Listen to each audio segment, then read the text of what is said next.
So today's cross-door meeting.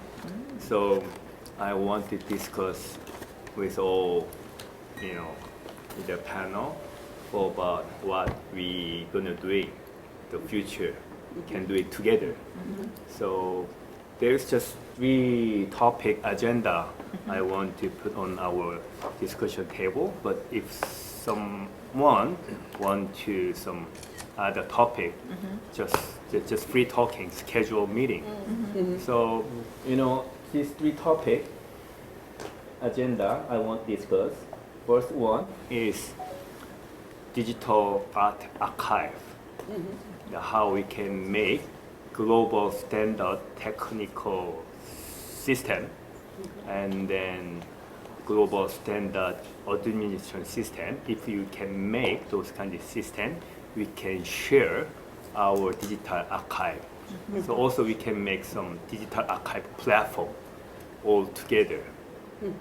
For example, the moving image.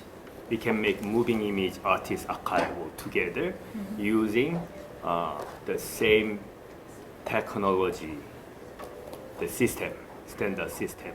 Because I have some experience from 2006, so almost 20 years ago, I organized Video Archive Network Forum.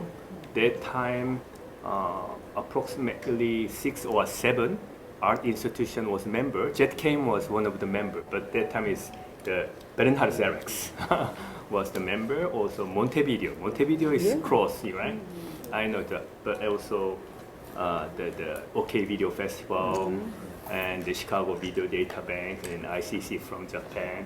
And we discussed about that topic from 20 years ago, and we already did the 6th edition.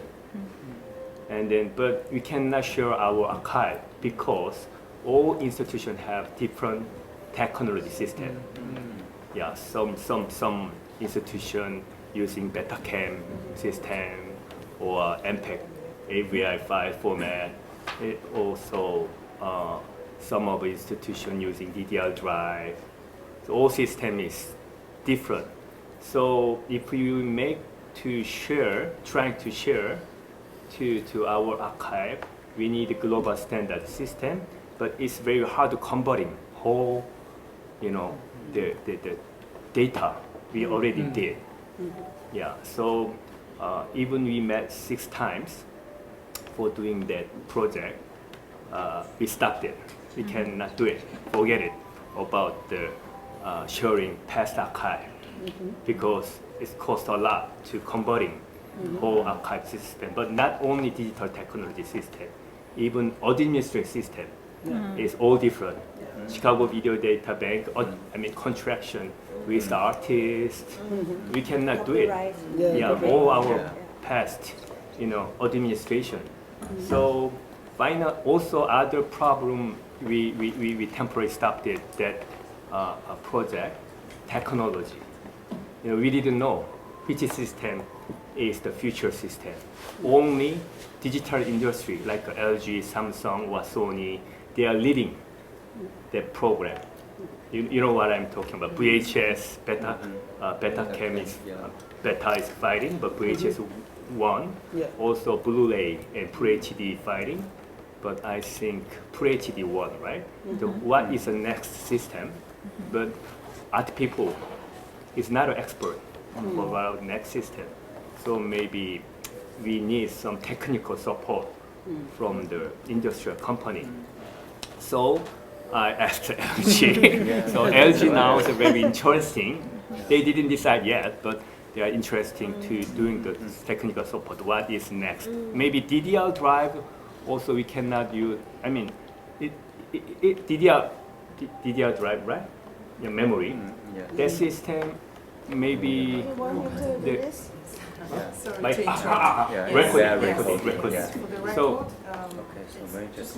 maybe some live circulation, duration.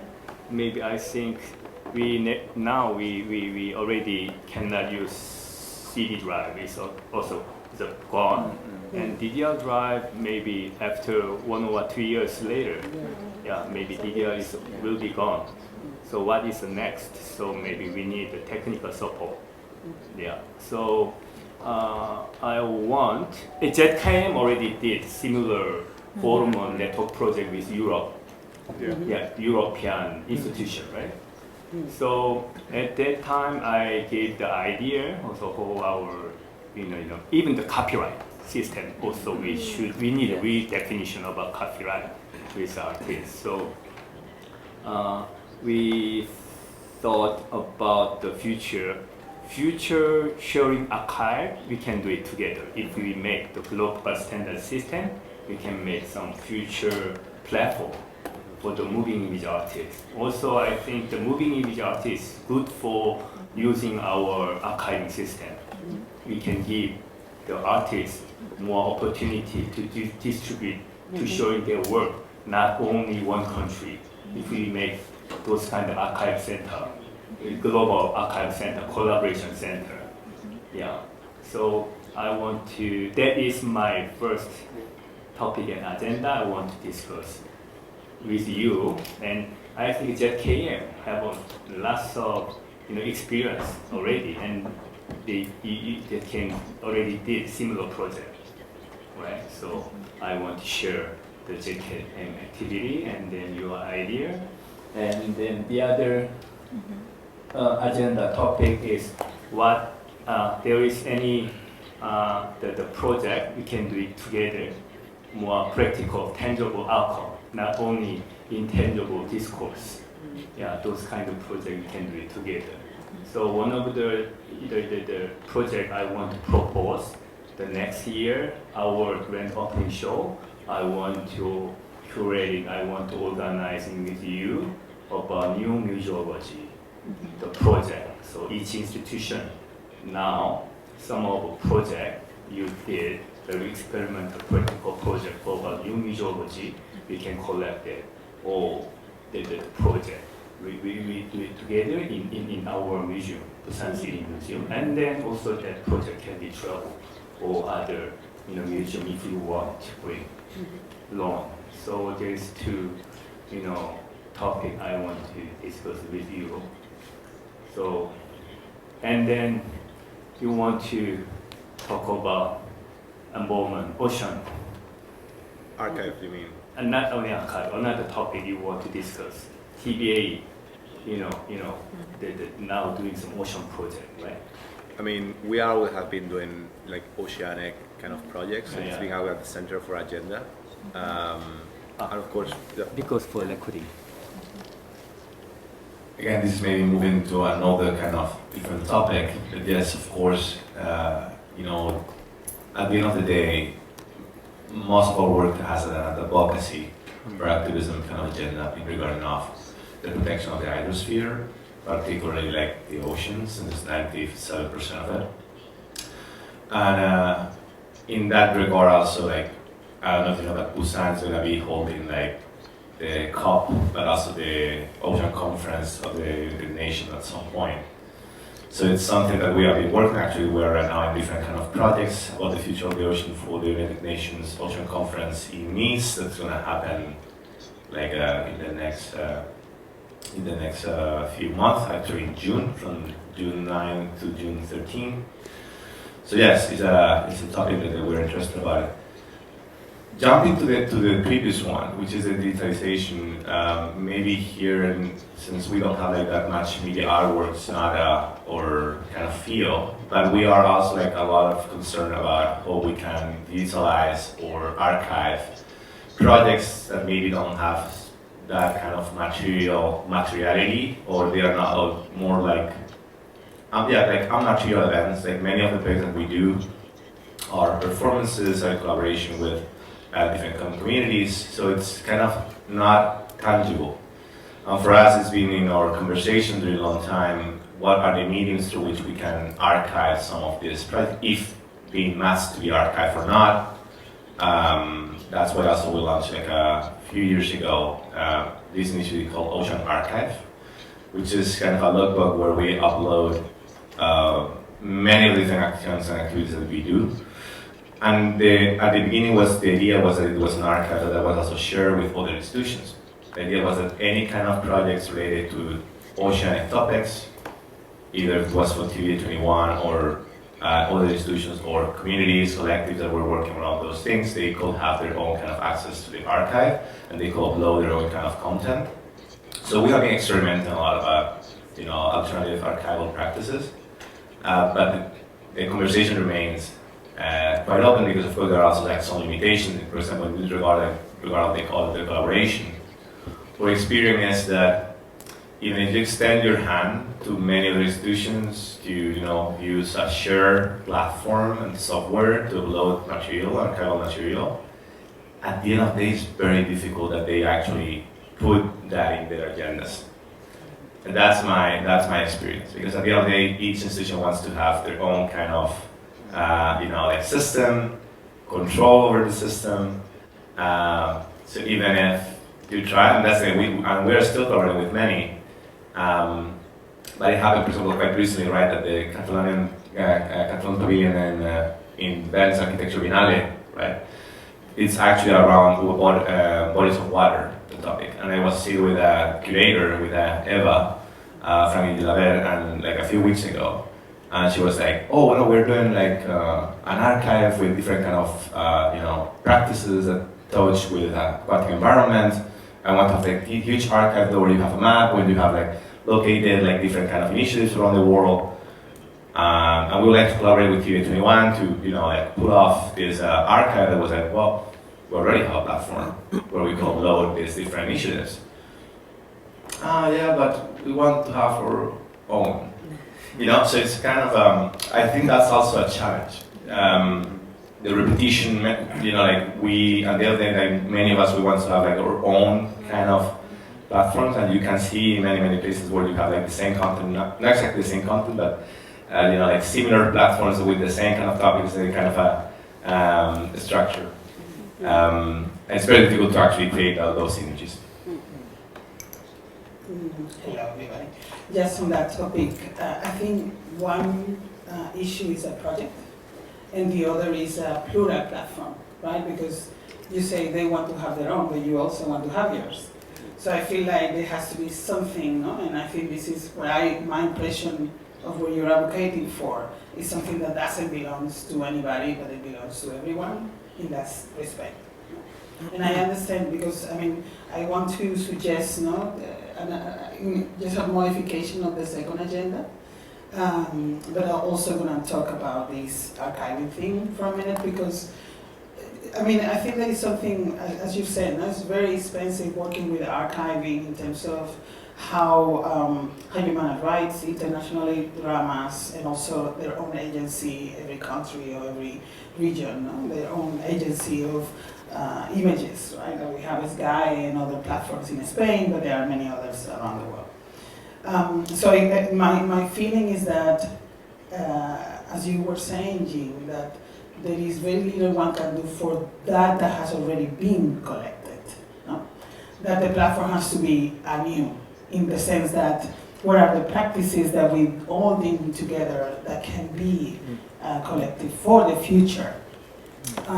So then there is let's say symbolic place somewhere that belongs to everybody, but also there is a contextual place that is specific to the location that we want to engage with. So all the initiatives that, for instance, TV21 Academy is doing around the ocean, these are fantastic, and then so whatever the material that can be summed to that, or a specific project like what happened with the Catalan Pavilion can be allowed to that. So I feel like the structure of what the opportunity here is to to start from scratch in the sense of what we build together, and then understanding that each of us has his own mechanisms and agendas otherwise, but that there is one that is common to that. And in relation to this is where I feel like the democratic and practical network is very important. But I don't know that it needs to be an alternative to the Biennale or the Art Fair. I feel like that has to exist nonetheless. I think that has to, to me, it's too far of a topic outside of the, I feel, and that was my point yesterday, that we need to emphasize in what needs to happen in the museums. I remember when I was researching, and I say this another night, and I stop for a minute. But when I was researching for my project in Barcelona, I called a curator that at the time wasn't working anywhere, it was working independently, then became the director of Hangar, which is a space for artists now. She's going to be the head of public programs at Fundación Miro. And I asked Anna, what do you think that MACBA need to be? And she said, well, you know, I think one of the things that need to happen is that we need to go to museums to live experiences that are memorable, right? That you know, that surprise us, mesmerizing. And in a way, I think some of the aspects that we were discussing yesterday and some of the examples that you show that are more successful nowadays, whether we like them or not, had to do with that sense of the wonder. And of course, you know, and I think I was on the table yesterday, I was putting the example of the wedding of Cana in relation to La Gioconda, no? And the impact that one can have when looking at the wedding of Cana at the Louvre now, particularly because you are alone in it, but also because what it meant for those people, no? I don't know, the Chiesa Santa Croce in the 20th century, what does it mean for somebody that is living in a little shack? Right? Like the sense of something unsurmountable, no? The sense of something that is spectacularly bigger than you. I feel like people is drawn to that in many ways. No? And I think the Democratic and Practical Network has that opportunity to bring together people in that sense. No? This feeling of the notion of the people, or like this agency of the masses, but are masses that are no longer just, you know, people running together, but people with decision making, people that know their rights, they know where they stand. And I feel this is, you know, there is an incredible opportunity here to think about how we can lead our communities to support structures and networks among us that somehow are claiming that, and that are, you know, we together are producing these feelings and producing this kind of programming. Right. So this, to me, that would be the agenda. Philip, could you, tell us the JetCame activity about the archive? Yeah, sure. Yes, I mean, Jinsuke mentioned that there is a long initiative of archiving, and I think we are not, of course, not the only place, but during the last, we are now around the media art since 30 years, and over the years, from a place of production and looking always into the future, we became, of course, also a grown-up institution, and with the being an adult institution, there comes also the legacy of the past, and the need also to archive, what you as an institution have been done, the institutional archive, but also, let's say, if you are embedded in a network of artists and productions, then of course somewhere the production needs to be safe and hosted. And we all, we talked about unstable media, that what we are dealing with is very complicated in saving. There's a huge danger of that it's not being safe, because digital media, this is the time where everything probably will be not or forgotten or not safe for the next century. So there is a huge danger that the only art which will remain is maybe painting. And is it really that what's defining our time? No. So we need to find engraving stone. Oh, yeah. But important, yes, but there is a tradition of saving, and there is a huge knowledge, and every institution around the world probably has their specialists in keeping the conditions to deal with the old techniques. But what is about the new techniques? And I think there we are still institutionally very unknowledgeable and unexperienced, and maybe also, this comes to the point where, what are we showing?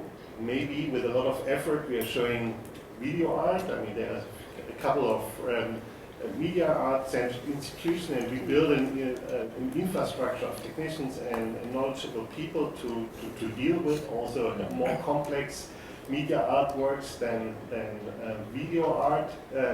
but still, if it comes to collecting, saving, and restoring, this is I think a field of experts where a traditional institution doesn't have the expertise, and this is why I think that the sharing is so important, the sharing of knowledge. And I think there are initiatives also of media art conservators to network and to share. And I think it's also more or less one family working together internationally about the preservation of CRT monitors, how to deal with that, because it's also one of the apparatuses of 40, 50, almost 50 years of video art production. It was the CRT monitor. It's now a rare object, and you can't really show in an appropriate way anymore this heritage, this works of the past. And I mean, there are many of those factors we have to deal with. So it's not only saving the data, but also maybe saving the environment on which the technical environment on which is needed to show in an appropriate way those artworks. And this is a huge endeavor, and I think we can only do it together, because for one institution, for one country, it's definitely too much. But we are also engaged, of course, in the terms of media art archives. I think also out of some meetings in the ISEA, there is a working group of archivists, media art archivists, also the Ars Electronica is part of, and many other institutions. So there is, at least since the last 5, 6, 7 years, there are regular meetings and workshops in trying to get a protocol and standards of exactly that, what you're telling about a platform to share. The crucial thing is the rights, of course. The rights we have, for example, at ZKM, I think we have 25,000 videotapes which we save, but where can we show them? I mean, we are not owning them, we are saving them, and we are holding them. And we, of course, we invite researchers to research them, but we can only show them locally bound to our building, more or less, and not, I mean, the internet sometimes we can show excerpts, sometimes we can only show the metadata, and all this is, of course, it's very limiting in the ways of access, and this is probably a main thing how to work on, to find standards to make it more accessible. One of the very interesting experience when I organized the Media Archive Network Forum, that time I was former director of Namjoon Art Center. So preservation, conservation, Namjoon artist work it is now. It's very, very important, because CRT monitor is no more manufactured. So how we can, preservation and conservation about those kind of analog media artwork. So each institution have a different policy. For example, ZKM, they trying to keep originality. Yeah. So maybe the Jerex showed to me the storage of a ZKM over 100 or over 1,000 CRT monitor is in the ZKM storage to trying to keep it CRT monitor originality. But ICC changing everything as a LED. CRT changing as LED. Also Namjoon Art Center just keeping the case, but inside of CRT tube change as a LED. So audience cannot realize it's real TV, right? But we have to, at that time, we discussed about we need global standard system, by us. How? So I'm trying to make the manual, the conservation and preservation manual for keeping Namjoon Paek's works. Not only Namjoon Paek's works. There's so many other media artists. Now that is very important to make a manual, global standard manual, how we can save our analog media artwork. Yeah, digital media artwork is a little simple, just converting data. But the past time, when we converting the data, there was a little distortion, right? But now our technology is more advanced, so some of the data we can totally convert it as keeping the originality. There's not any distortion. Also, cost is very low. The converting job process, the cost is very low. But just 20 years ago, when I talked with Chicago Video Data Bank, that time they told me, it's 20 years ago, on our seminar, it's very hard because it costs a lot to convert it all work. But their videotape is starting disappear. Just VHS only can keep in life cycle 30 years, right? And then film is only 100 years. We should convert it as a digital because that work starting disappear right now. VHS work is already 30 years. Bilbiola or other VHS tape is already 30 years old. So now starting the how can I call it, iron particle, silver particle that is scraped out in the film started. So that is one of the big issues for us, but it's so difficult to make the global standard system. And so I just want to concentrate about just moving image. Elvira already told, we cannot share our past, moving image, archive is very hard. But if we make one, common storage or platform, and then each institution uploaded new, archive data or moving image data. It can be WebGen, kind of WebGen. So we can make those kind of, more democratic, archiving system for moving image work or some, other, not only moving image work, some of the data, whatever, those kind of new platform we can make together, like a YouTube, like a Google, but curated by us. The selection is very important. What kind of data, what kind of the moving image artwork, digital artwork, we can put our platform to share all people together with same contraction, with artists who understand our vision. Yeah, so I think the art should be shared and public value, not economic value. Economic value is self-ownership, but art, public value is sharing, is important. Yeah, that is common, basic, the material we can share. So those kinds of platforms, that's my just idea, those kind of platforms we can make on the website. It's more,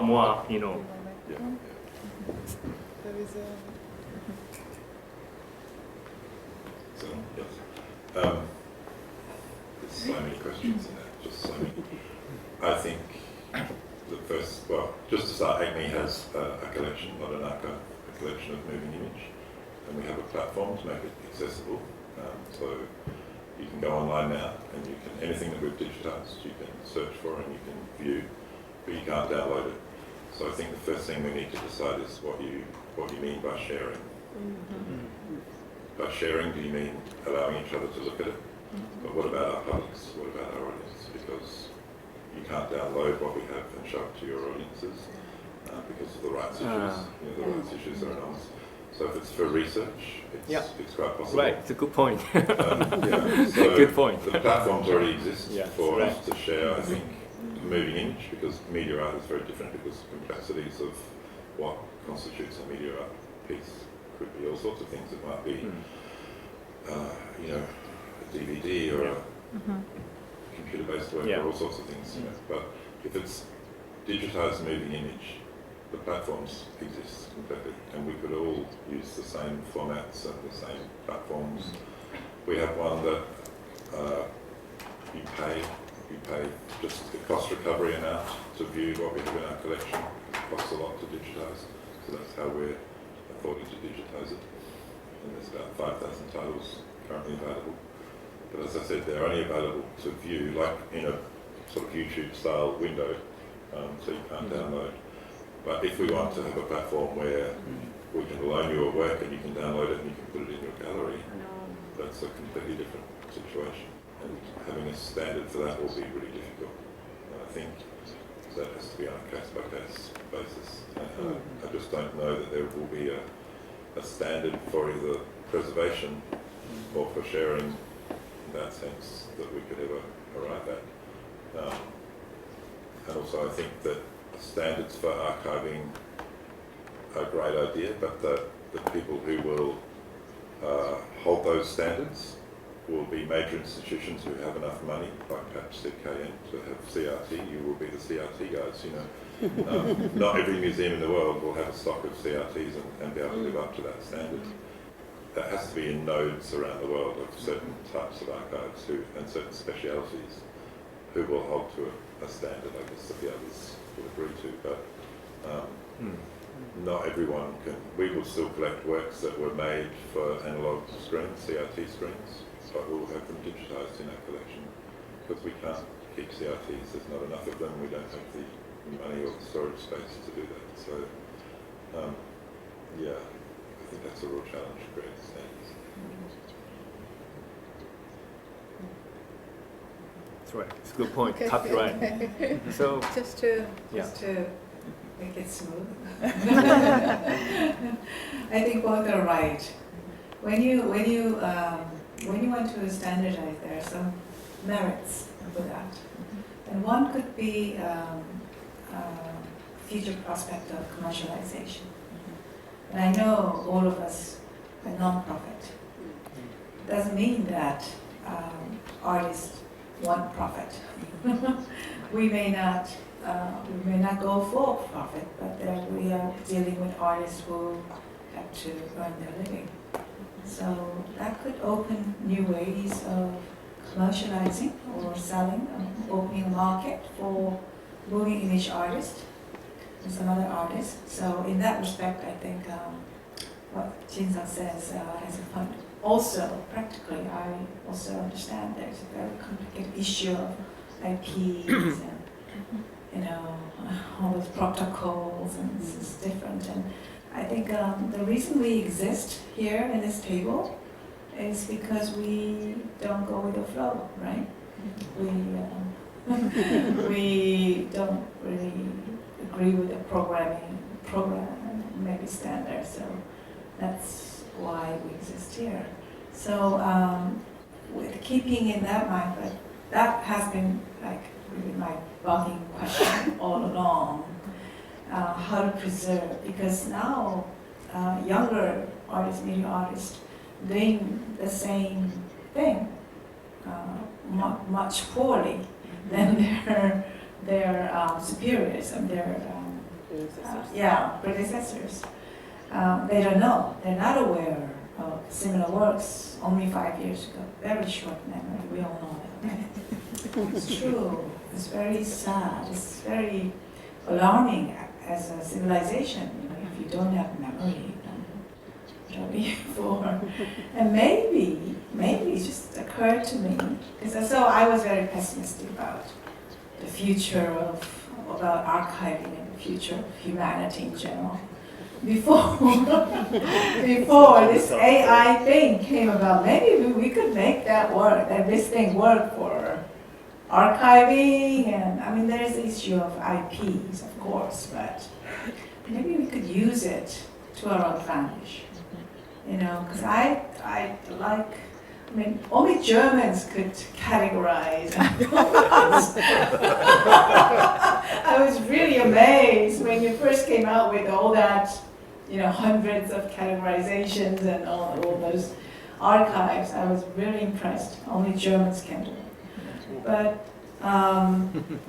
maybe our job to sort of figure out what may be important in our time, like not really, I don't want to say guidelines or curating, so heavy loaded, but some, our understanding of what may be important, and maybe teach our little friend, this little friend, about what may be important, why, and make our friend do the job of archiving or collecting, or there's a lot of things on the web as well. And if this new thing with the technology could gain some momentum, then there could be more artists joining in. They may not provide all their works, but at least a few of them, so that they could be remembered and be reached out to the wider public. So that's my suggestion. Yeah. Yeah, thank you so much for sharing this. I also have like several different questions, and maybe you guys have also a bit more experience with that, because archive is not my expertise, but I have thought about it a bit. One thing was like there are other art forms that are more timely as well, right? Like we do have Marina Abramovic doing performance that is not archival. Like right, you have like some sort of like storage and storytelling, so the memory is not lost. I know that media arts tries to apply these like methods as well for documenting and storing memory in that sense. So, but I'm not sure like what the current standards here are, because what media art also is in its complexity, analog or digital, is timely, right? So maybe it's also one way to think beyond the fact that we need to preserve the original, but have some sort of like focus on the memory and the meaning that it has for cultural context. So I think this is one thing that is worth thinking about, because sometimes if you focus too much on preserving the technical aspects, maybe the real important thing, the meaning of it, gets lost. So I think having the why are we doing it, and for whom, would be super interesting. To have that answer ready, to have that clear in our heads. And I think it's also hard to then have like one leading organization who has to take it overall, right? Because no one else can fulfill the standards. So yeah, to have like also different kinds of levels is interesting to have in mind. And last but not least, but from my experience was always tricky, is like getting funds for this kind of work. So I think this is also one more element that makes it hard to advocate for it, because apparently, weirdly, there are some initiatives who are very excited about thinking about this. But interestingly, the next step is always more exciting than the past, which is definitely a mistake that we shouldn't follow on. So that's why I really like what you said is about the memory and really thinking about the why and for whom. Yeah. That's a great point.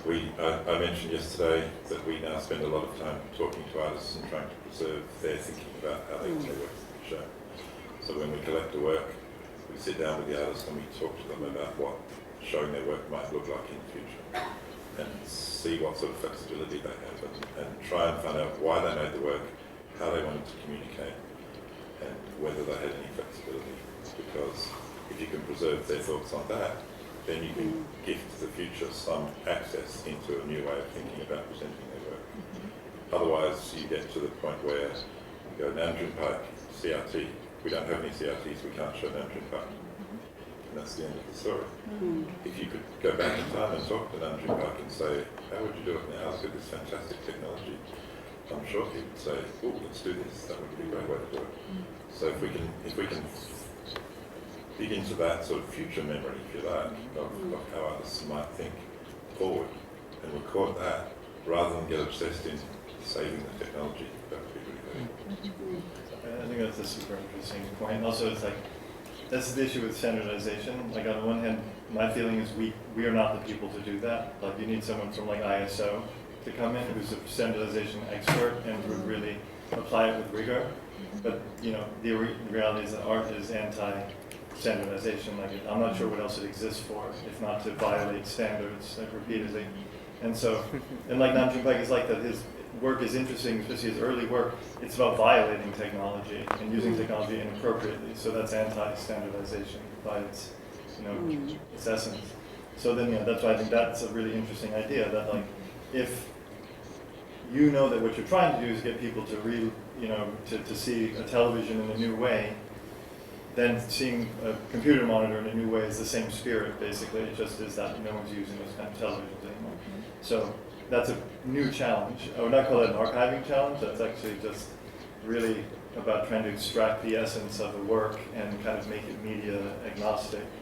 That's a really fascinating challenge, and I think, like, in my opinion, that's something people like us are appropriate to do. Actually setting standards, to me, you need a much clearer mind than any of us have.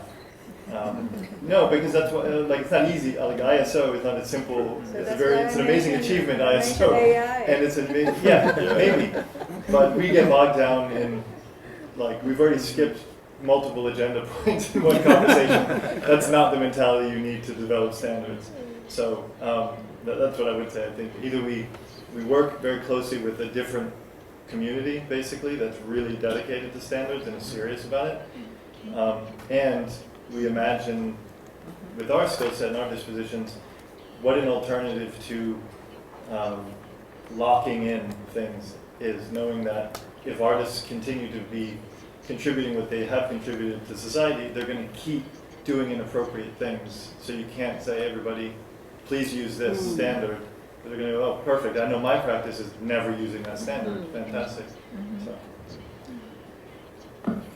But I think you're completely right. I mean, it must be a one-by-one case, and I mean the best solution is always when the artist is still there to discuss what is his, protocol, and what is his idea or her idea about to preserve the works and the ideas to the future. Because sometimes it is really about meaning, and it's no matter what technology, just the best to reach this goal. And there are a lot of course, artists who would vote for new technology to improve the ways that the things are working. There are a lot of artists who hate SD techniques and video, and they are just, they would jump directly into computer-generated images, and they had done it in the 60s if there were the possibility. So completely fine. But of course, there are also artists who are more bound to the techniques on site, and who used also, or the part of the work was also the aesthetics, and they intentionally they produced works with this available aesthetics. So I think we need really to see what is appropriate for each work, and therefore an archive for the archive is very needed.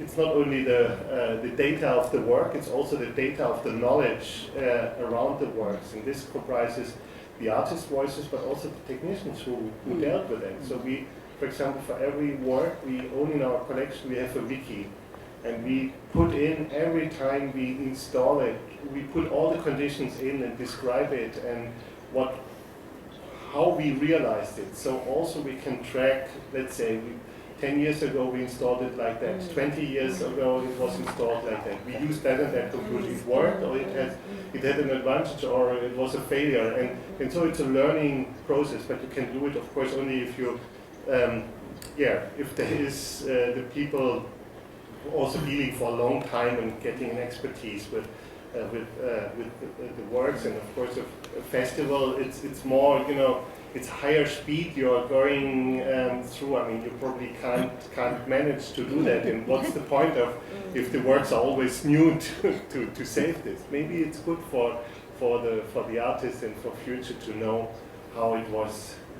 Because often, of course, at Ars Electronica it's the premiere of a work, so it's also good how this is the most actual and the most authentic way that the artist would do it. But of course, this is, I think, to gain or to collect the memory of the work, and which is also sometimes it's paper archive, but sometimes it's just recordings, or video recordings also offer installation setting. The more you can document, the better.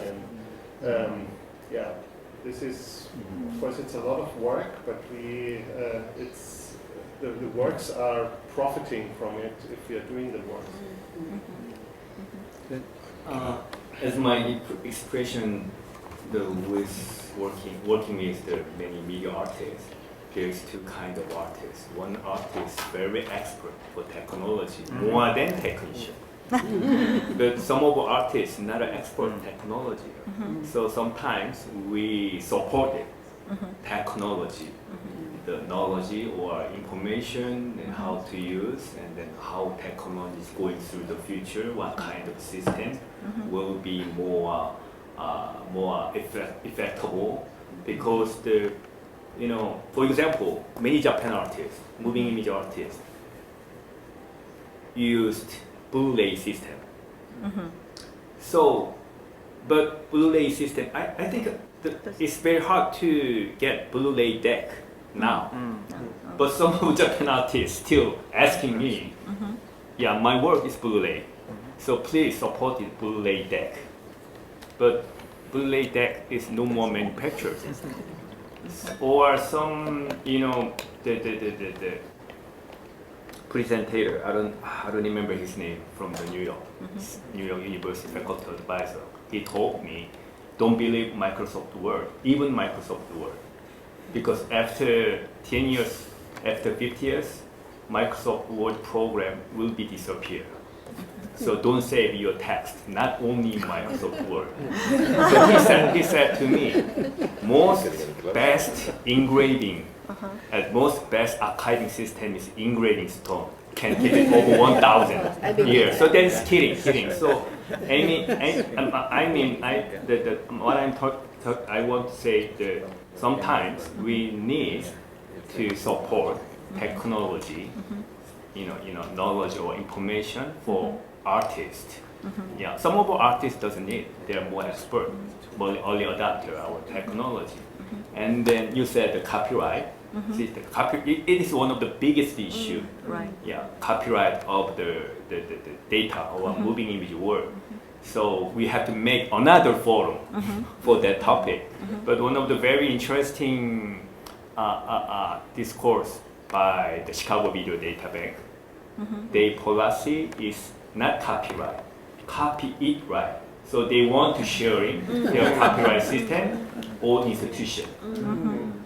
And then also, Chicago Video Data Bank is one of the most important video archive, the center.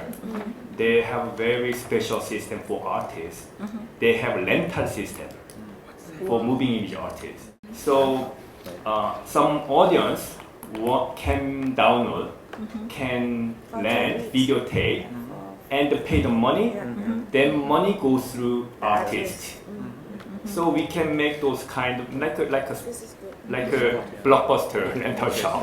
If we make those kind of the sharing archive center all over the world in each institution, and then distribute one young artist or many young artists, we can give, you know, money profit for you know, the artists, young artists.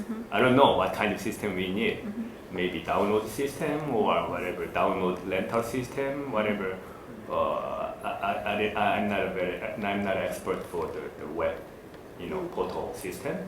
But those kind of the system we can adapt it our future sharing archive platform, Chicago Video Data Bank. At this time, I didn't invite Chicago Video Data Bank, but maybe next forum I can invite the Chicago Video Data Bank. They're doing many good the experience for the administration system for contraction with artists and distributing their work, how can share the moving image artist work with audience. Can I? Sorry. I'm really interested in what you say about the recording of the behind the scene, you know, of the installation, because, for example, if we're thinking about the artists whose work mainly video art, which is not only single screen, but more like immersive, immersive installation, like big installation, I don't think they will be, you know, happy to, you know, to distribute the work like only by the screen. You know, this is one point. And the other point is the video data bank system is really interesting, But what about, for example, if I wanted to borrow Joseph Beuys' work? I remember one time we wanted to show Joseph Beuys, in Thailand, and the question that I got from his video was how many times that I want to screen, right? And then I told them that I want to screen as a loop. So they charged me like a lot. So the Goethe have to pay for that. It was a Goethe project. But the thing is, it was so complicated because I cannot pay them directly. They said that I have to pay for the company in Korea, that they are taking care of the distribution of so and so and so artists, in Asia region. I think this is very complicated, So the question is, if you have this very elaborated whatever we're gonna have, like big the database system, and we still want the artists to have money, right? They really have to get money out of this. So I think we really need to kind of follow this trail, like instead of going directly to the agency, maybe it's good for the artist, to have the money directly from us, but it should be. I think we really have to ask for the consent of them as well, if they wanted the work to be accessible. Because if all of 20, 30, or 100 organizations in the whole world wants to do it, like who's gonna be the facilitators and who's gonna host this information and who own this kind of the information, for example, like which like domain, and stuff like that. It's very complicated, I think, and it's a tough job. I just want to thank you for all your comments. I just want to go back to, because I was thinking in two things. One that you said, Laura, that has to do also with what was said about memory. I think the protocols are critical. You mentioned, like the technical protocols, the artist protocol, as you do. We do it as well as a museum. When we talk about the future, sometimes we forget that all the practices of the museums, at least in the case of MAPA, are also archived. Right? Like the way that we operate is also archived. And that's sometimes the difficulty of standardization, as you were mentioning. But it's true that we have a system of borrowing and lending. At some point, people got together to decide that you have to do it. You have a standard, you have a condition report, etc., etc. So there is, and then also in all those considerations, apart from the fact that you can borrow a work of art and move it from one side of the world to the other, you also have specificities in relation to a work. Some people travel with courier, some others don't. Some people charge you money, some others don't.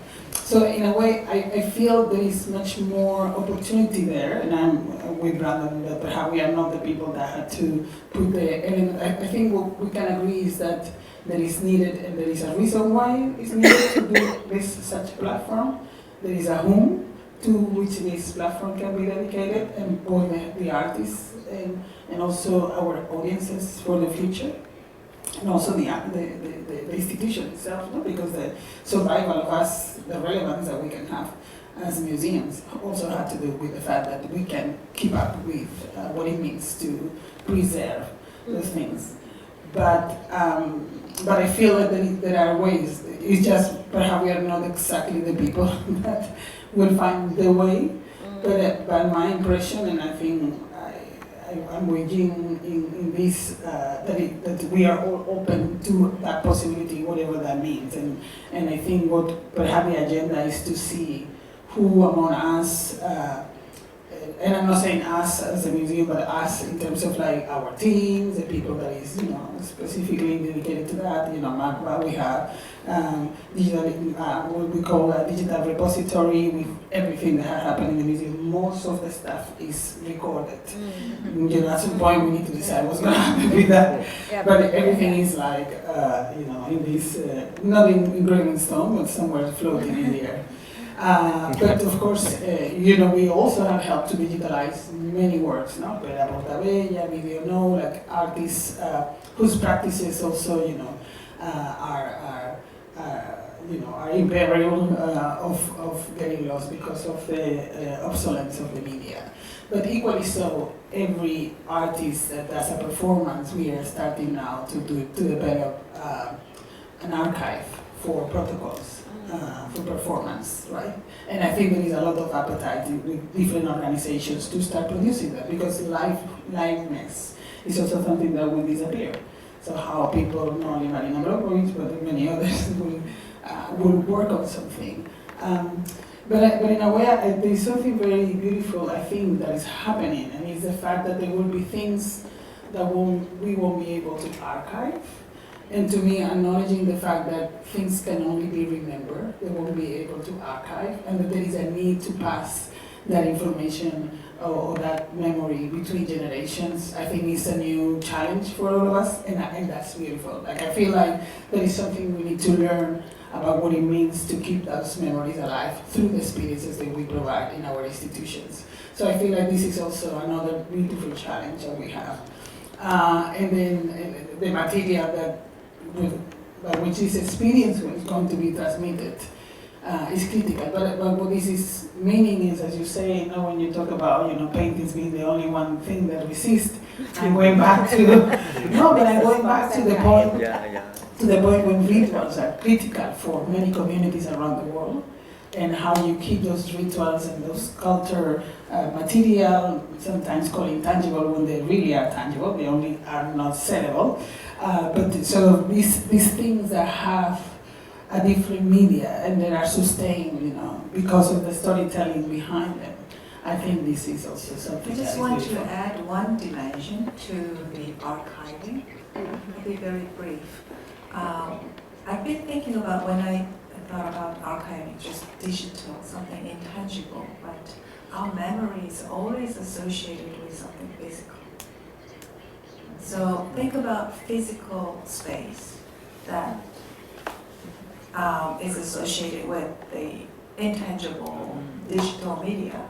It's always, if you look at it in a smartphone, or if you go into a beautiful space and have the experience, it's totally different.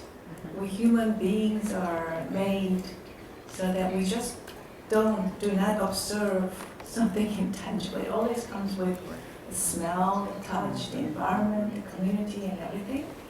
So I would like to think of archiving more as a more encompassing, more integral idea than just a digital platform or something that involves the physicality of us. Okay, I'd say something from my experience, because as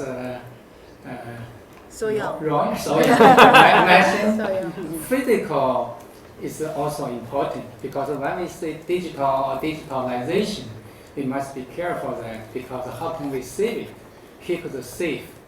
Because 2 or 3 years ago, just one day, I used my computer like one. Somebody came in my office, asked me. I just say hello to him through my hand, and strike my bottle of water, so the water fell down, and this water into my computer. Everything gone. Everything gone. I couldn't repair it, even find the engineers. So even I don't know what kind of data, digital data in my computer. So it means when we digitalize the artwork data. But even because recently in China, people like to see, sometimes we like upload our information data into the it's called a cloud server. But one day you try to find it, it's gone because the server disappeared. So how can you preserve that? So we must be careful. We have a couple of rules set for the set time for that, and one is, sorry to say that, never trust companies. No clouds, no corporates, no Amazon cloud or whatever. They are big now, but they are probably gone in a couple of years, and the standards will change, so all open source. accessible without any restriction from, let's say, that you have to pay companies for accessing it. So everything open source, and the best is to have it locally, I mean, on your own server, which is not dependent on some entities, I mean, somehow stored somewhere in the US or somewhere, you know, everything with you. And what we are also doing, because of course data, it's such a big amount of petabytes of data, and it's also ecologically not sustainable. We are all copying back on LTO. That means, I mean, we're copying analog tapes to the digital and then copying it back to analog magnetic tapes. But this is a standard which is approved by, I mean, data centers. I mean, they're all doing it. So we put it without, I mean, we don't have, you know, all our storage is lying with us and in some other places for safety reasons copied, but without any electricity needed. And I think also, I mean, in the beginning it was an economical choice, it was maybe the right choice at the time, without environment in mind when we decided for this system, but now it's proven also that, of course, it's the most environmental friendly way of preserving huge amounts of data. And this, of course, you need to have a protocol or a standard where you, after 10 years, you have to recopy it and so on, because also the tapes then have a lifespan. But still, this is a pretty cheap system and environmental friendly. And I think also this we need to take always in our consideration. And thank you very much for your input also yesterday, because this is something I think. There are solutions, and there are solutions maybe also which are also environmental friendly, but maybe not thought in the first time, because it's not sold by, you know, the providers normally they which approach you.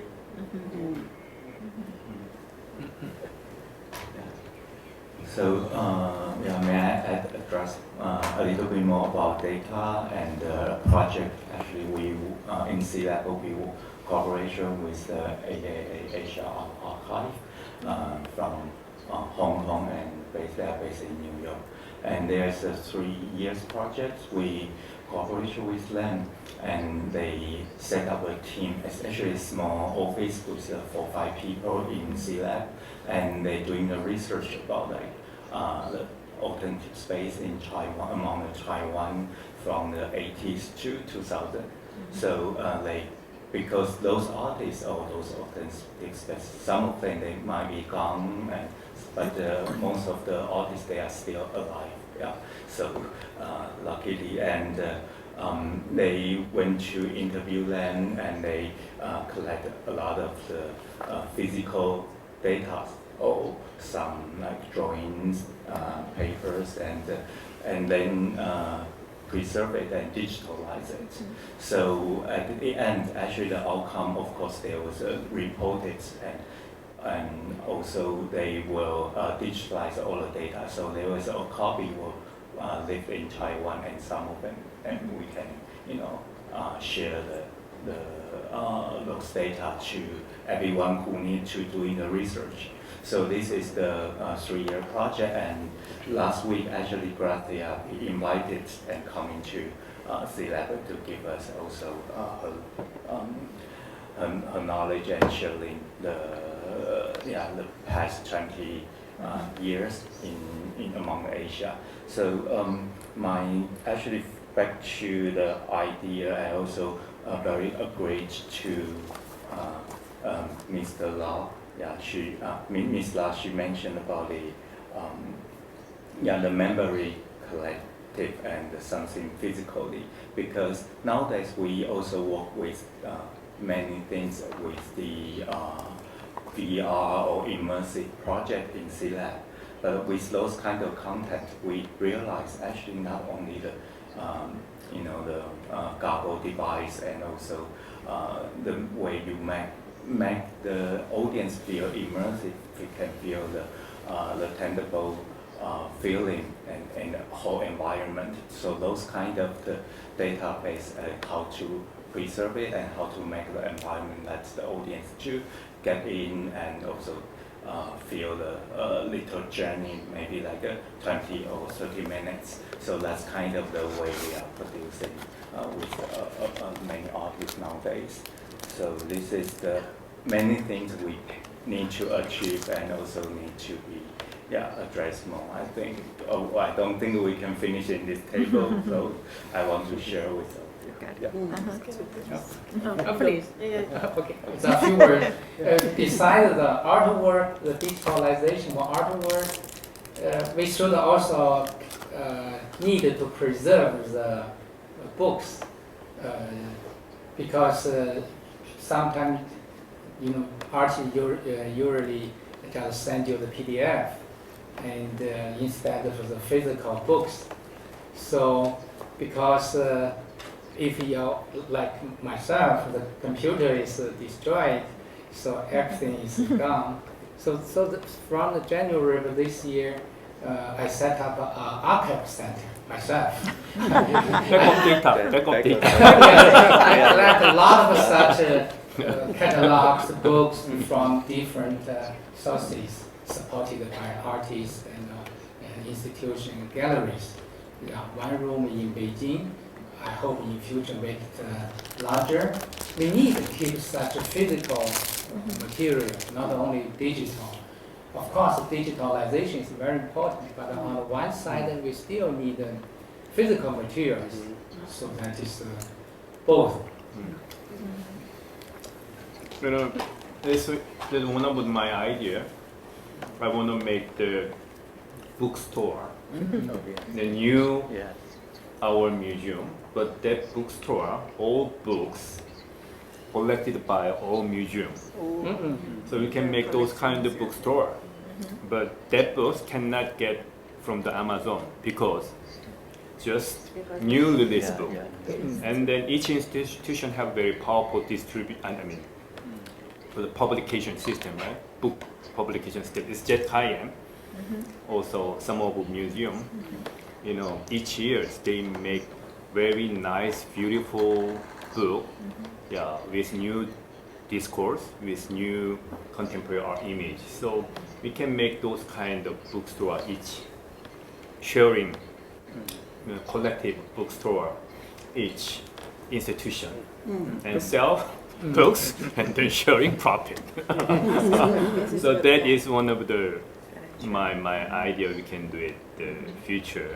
So just I want to mention about because the catalogs or books, the artists make it as the artworks. If it's digitalized, you couldn't feel it. Also, another way, another way is in China, a lot of galleries or artists make that books as a publication without international code. They just published some years ago. But now, sorry. I'll give it back. Sorry. But now in China, there's a regulation recently in the official library. If there's such a publication without the international code, all such books will be taken away. They could include it. No way. That's funny. No funny. So that's why I asked this donation from the galleries, institutions to give it to me. Because most of them without such international printing code, but they still important. If such books or material disappear, so we don't know what happened in the past decade. That's the reason I like to do that. I was thinking a bit more about the sort of question of that idea of the kind of painting and or the sculpture and those objects aren't dependent on anything. There's no dependency with those objects in the way that there is with much of the work that we talk about now. But when I think about the skill sets that we have for each of them, so for example, we have large teams responsible for preservation and conservation in a wide range of kind of material and skill sets. We don't have a single electronics conservator, we don't have a single data conservator, we don't have a single media conservator. It's just not it's a kind of skill set or specialism that even exists in our teams, but yet each of these things that we talk about are dependent on having someone that has that technical knowledge and skill. And I think it's like even understanding institutionally what the specialist knowledge and skill set is that you're gonna require, and how you can even start to incorporate that into your structures and kind of thinking. I think we're even quite far. We've got a digital archive specialist, you know, like one person, you know, in a large institution, but they're not doing any practical, technical work around it. So I think there's also just like, even within archiving, there's sort of multiple subsets that come, you know, the person who does textiles isn't the person who does sculpture, right. isn't the person who does paper. And even within media, there's kind of, I guess, lots of subsets of the kind of elements there, and there's, I think, more complexity and more dependency in them than some of the historic objects that we're used to dealing with. So I think we can extrapolate out from what we've done before, but there's definitely like an increased complexity in these in these works that isn't necessarily something that everyone's got tons of experience with as well. So I think it's a huge like jump, definitely for an institution like us, I'd say. I feel like other institutions are farther along, but yeah, there's kind of skills too. We do want to collect digital artworks, but whenever there is hardware involved, it's already a red flag. How are we going to keep this? So even in this exhibition, Machine Love, there's so many artworks that we wanted to collect, like Shujiaowei, but there is a clear hardware, so it kind of went off the list.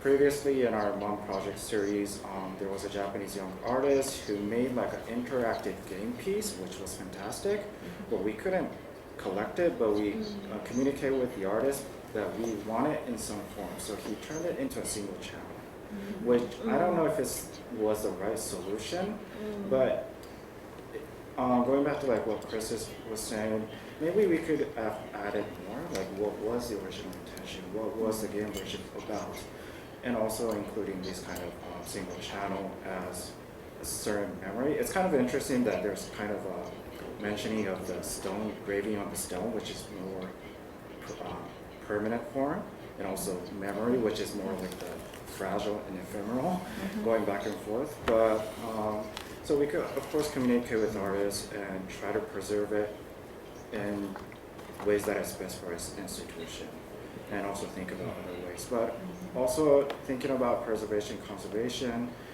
In general, I think between institutions, there's just a lack of conversation to share knowledge. One thing that comes, one of the reasons I think is a certain kind of feeling of stigma that you're not protecting the work correctly. So we can't really open up our conversation to other, institutions. We have this problem, what do you think? So this kind of meeting is really important, and I think it's really great to start from there. And I think it's better to have conservator in these kind of discussions as well, because curators are unknowledgeable in many ways. So for the next time, if you're going to organize, I really recommend having those archivists or conservators join the meeting as well. So that's the reason why I invite but not only the technology expert, we also need some multiple department in the association, artists or philosopher, sociologists, and so we needed those kind of the discourse field. Yeah. As a manufacturer, one of manufacturer, I think archiving is really important. But I just add up one thing. So. To your dream, I mean the library, the archive library. But already some company, TV company, they've started. I mean their business, art subscription. So even Samsung, they started 3 or 4 years ago, and then the LG they've started because they have the viewing medium, 2 billion and more TVs in every home. So only $5 every month. If they pay, they can subscribe all the hours. So the one by one, the company, I mean the LG or Samsung, they try to contract with every museum. Some museums they agree, and then some museums they don't agree. But so far, so many museums and galleries they agree to, the subscribe their own art, their own assets. Streaming service. Yeah, subscribing service. It's already started, and then it's getting bigger and bigger because every home they have the TV as a viewing. The medium. So so definitely we need some kind of regulation or some kind of So, but some galleries or some museums they sell their assets without any. It's kind of it could be a kind of big problem someday. But anyway, as a manufacturer again, so some museums they asked please make some CRT monitors for us, but it's impossible. It's already gone. So no other companies they don't produce the CRT monitors. But the hardware wise and the software wise, it's time to talk about this through the open discussions, because we are in fact the company with the TV companies. It's a kind of canvas, digital canvas. So we had to work with every artist and then every museum and gallery all together. That's very important for now, but nobody knows about this importance, or they know but they don't try to work with. So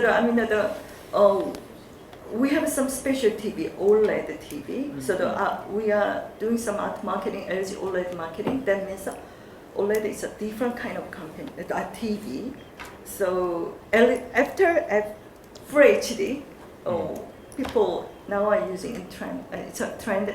They are using the LED TV, and then it's a next generation TV. It's a self-lead, so that we can make it. It's a complicated technology. Anyway, we can make it thinner, even transparent, and then we can make it, in a different format. So some artists they in personally, curved TV. Yes.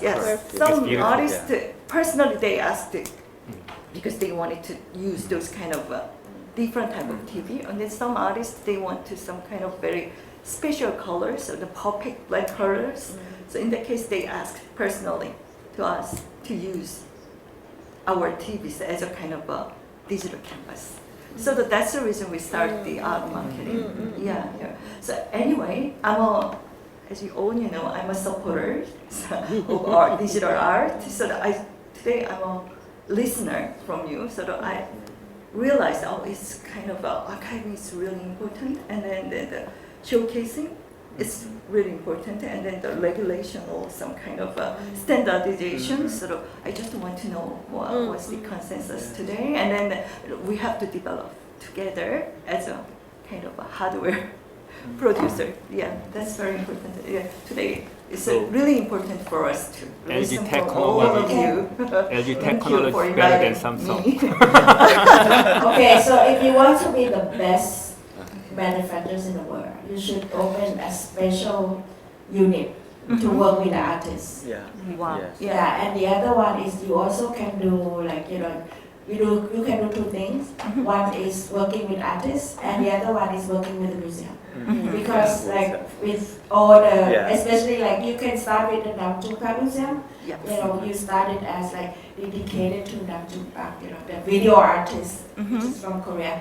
And I think you're gonna be the best, TV manufacturers in the world. Okay, I sell this for you guys. Okay, I think my mission is complete. And the other one this one is to save the world. Okay? This is a project to save the world. I'm thinking of, if you remember the silo of rice in the North Pole. The ideas came of the doomsday, right? So there was a project in the North Pole in Norway. So they keep the seed balls. Seed balls. So I think we can also do that. We can find somewhere in the middle of the world, which is climate control, and we build beautiful silos, and we keep a copy of the best video art in the world that we want to keep. Okay. This is two proposals. also. Okay. I just want to say thank you very much for reminding that we are not only looking backwards, but also to the future. And of course, we will be discussing, let's say, video art, which is also at the time when those video artists working with television was big. And artists were also working with broadcasting companies to do works for television. And this was also very actual. They were working with the conditions of the medium, and why not working now with contemporary artists with the conditions you can provide, maybe for working directly, commissioning them and influence collaboration. So this is really a huge potential. And also about hardware, you know, yes, I think collaborations is really needed, because I mean, if I see here this beautiful screen, and we want to have this. We are watching, and Yeah.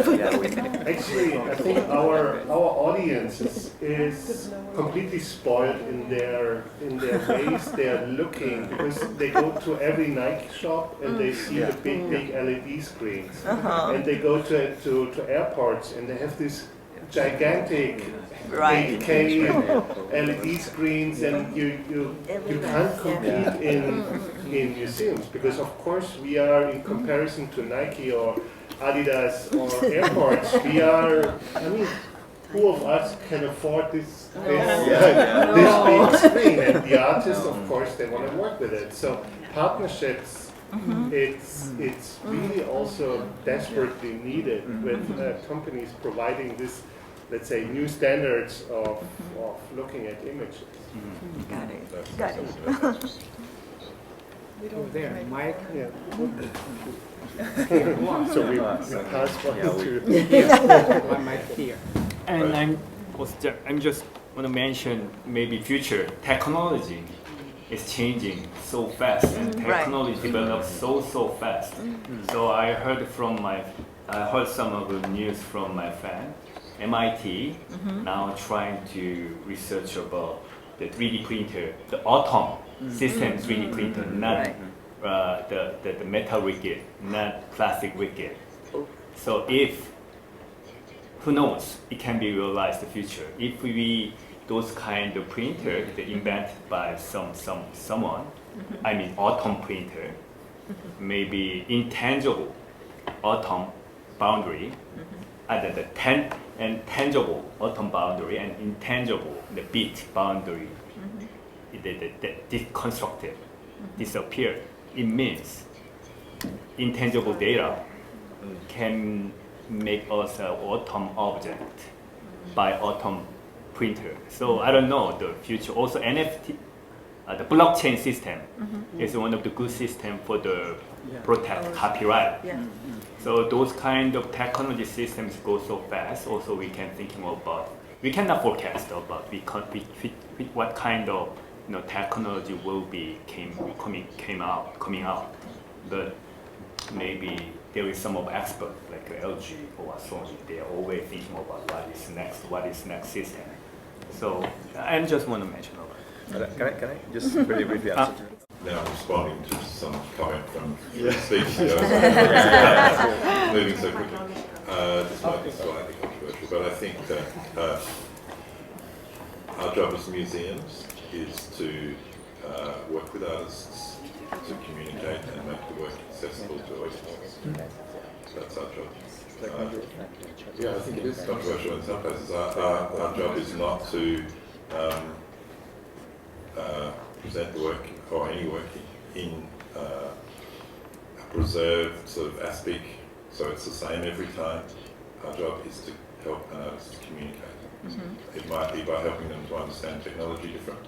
It might be by helping them to understand they don't need to compete with the huge screen that's in the airports, that we can help them mediate, bring an audience to them, help them discuss that. So, our role, we are an exhibiting institution, not really a preservation and conserving institution. We are about talking to audiences and allowing artists to get in touch with an audience. I think that's really important. It shouldn't be lost sight of. Just here. I'll take the opposite approach. which is if we are in some way obliged to preserve and conserve, I think then the institutions themselves need to take a different position toward artists, because you can say, and I completely agree, that you can't rely on companies, you can't rely on artists either.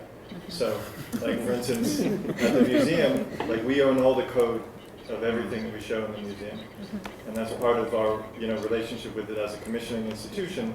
That we, the gift repositories are with us, and that's helped us a lot, because when you have a problem, you can't really rely on the studio to come in and solve it for you. You need to be able to do that yourself, and then. So we do that for totally practical reasons. But the reality is that if we were interested in preservation, we'd be in a much stronger position to do that, because we actually do have some control over what we have. So that's just a thought on. Yeah, I've been hearing all of your comments and thoughts, and I've been keeping reflecting the work I'm doing, and because I'm proposing a work of those has a complication to collect actually, which involves the media, and the one as Manal just mentioned that involves this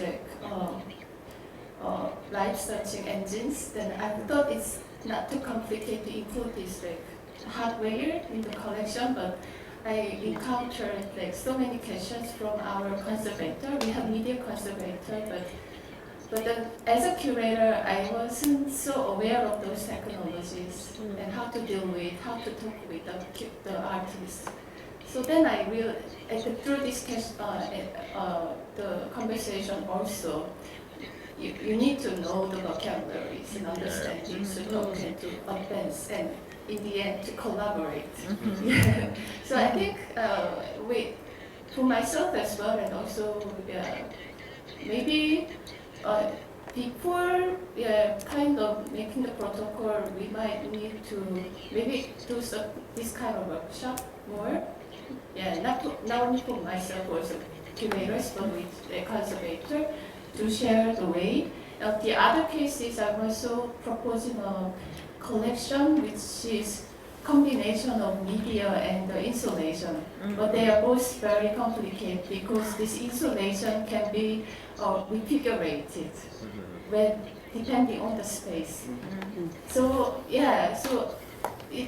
I find this a very important one to collect, but also encountered so many questions and the skepticism toward this. Yes, it's not only about the video work, but also the certain kind of installation which has a generative forms and also has difficulties. So what I took from this conversation is that we need to slow down and talk more with the artists and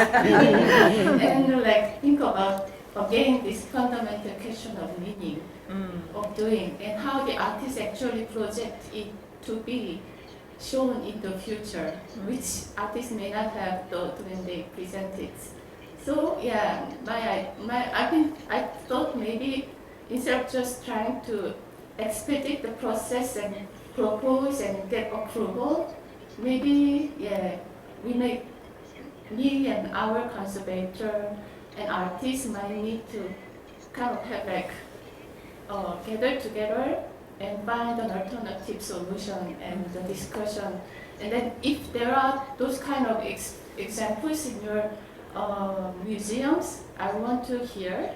And I think other curators and conservators would also want to hear those examples to be shared. Yeah, I mean, continuing to that, I mean, it was mentioned before, right? They say that the medium is also the message, this idea that digitalization of certain pieces, we are conserving them. For me, the same way that yesterday was mentioned that immersive is kind of a tricky word, for me, media is also a very tricky word. If we are referring to new media, then more specifically, then okay, but media, having in consideration media studies is the storage, transformation, and transmission of information through matter. So a painting is media. A stone with gravings on it is media too. Right. And different kind of media, they have different kind of time frames and different models of conservation. So for me, and also like he was saying, words, I think it was super useful this session because there's a differentiation between conservation, archiving, and digitalization, right? And I think it's very important to think about what Laura mentioned before, like when we talk about conservation and preservation, why, for whom, you know? Are we talking for, because it's not the same to think about conservation to spread artwork right now in the present. You know, then that's the kind of strategy, that to preserve artwork for 1,000 years into the future, you know? So I think the question of conservation is the first one that appeared. And then the question of is archival, how do you archive media artwork, you know, having signature, like that's the thing, like performances is also media artwork. You know, it's the medium is body of, you know, of a person moving. Like the project that we saw yesterday, I'm curious about what Hans will say about all this conversation. Right? The project we saw yesterday, Tornado Pathfinder, is media artwork too. How do we archive that project?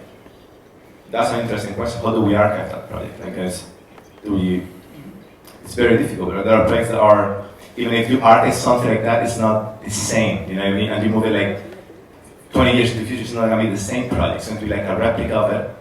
But because the context is different, the project is going to be like a completely different thing. So for me, that's the second part, which is archival of this kind of media thing. And then maybe there are some moments in which the digitalization is one of the answer for a specific kind of media work, and not necessarily always, right?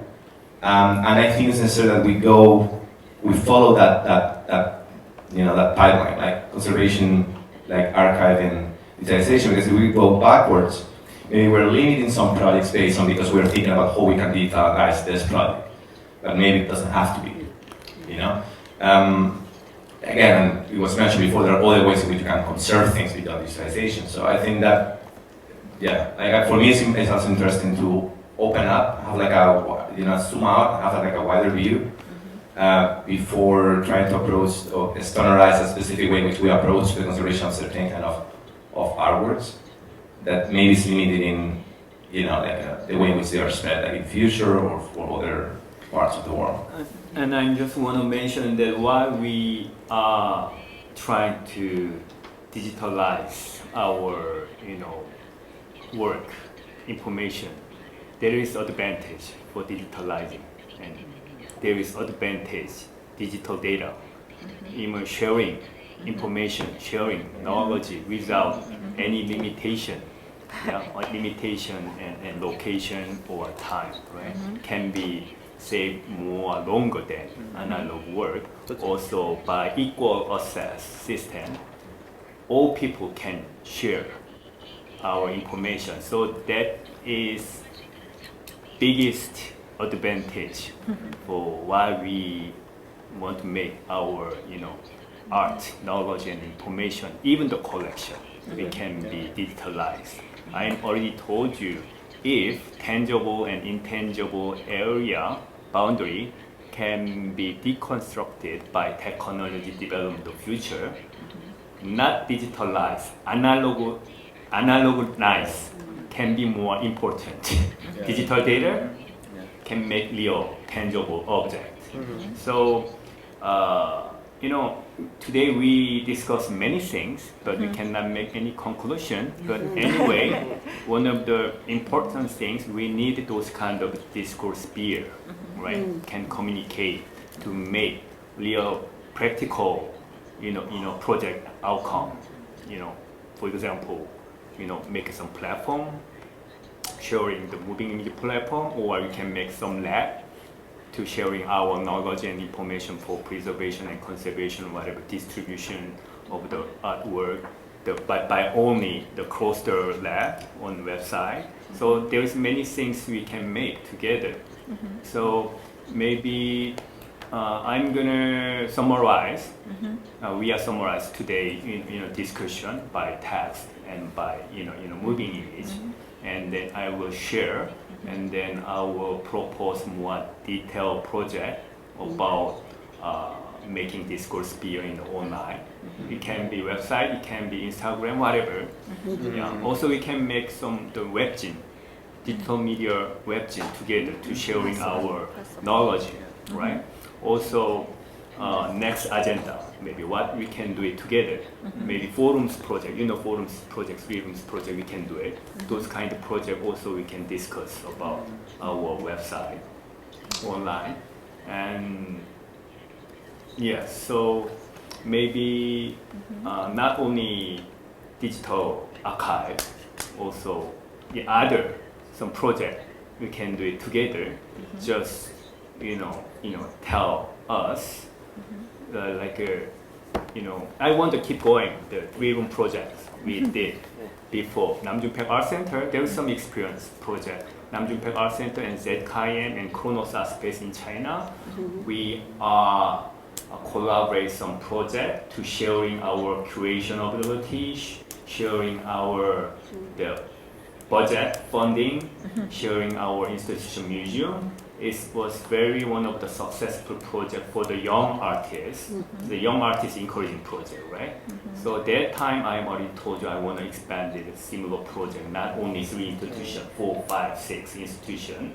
So please, tell about, 3-room projects we did before. No, please. Well, maybe to conclude agenda point one second. We said, and it's right, we are maybe also not as curators, not the right people to define conservators' topics and points, but there is already a group of conservators, media art conservators talking about this, and it's an international group. But of course, the ZKM, but there is also the Stedelijk. Yes, right. There is the Tate Modern. Tate Modern. There's the MMCA from Seoul, and of course, if an institution I was the first, 2006. And if an institution is interested in joining this group, I think this is a very open group and really about to share knowledge, and it would be very easy to link those, because it's like a family of mind-like people working together. And I think this is also a positive aspect of really international collaboration in the sake for preserving. The second, your question about the 3-room project, yes, it was a project about young artists coming. Let's say we defined them media artists, but it was a really wide range, and we were sharing, let's say, a curation process, and then a circulating of the exhibitions. Of course, in every exhibition space, the exhibition looked in another way, because always the space defines a little bit the constellation, and there were different works being shown, but it was very successful because it was a, let's say, bring together also China, Korea, but in Germany, and potentially at the time we wanted to expand it also to Spain and to with more partners, but then at that time it was 2019, into 2020 COVID came and things stopped, and right. It's maybe it is a successful a successful let's say way of bringing young artists also together, and also not making a touring exhibitions, but to curate it every time anew, whereas there was a set of or a number of artists knowing each other already, and becoming from each venue to the other, to each more and more close to each other, and they could also work together then. So let me briefly introducing about 3-room projects we did before. 3 institutions participate, and that is not only media art, the installation artists and sculptural artists, the many artists participate.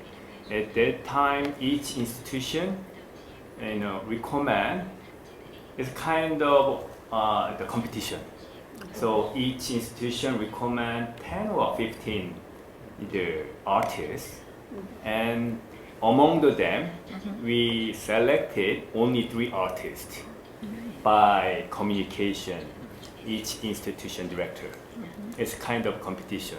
So after we selected 3 artists, we can give these 3 artists have a show, group show, in ZKM and Namjoon Art Center and Shanghai Corona Art Space.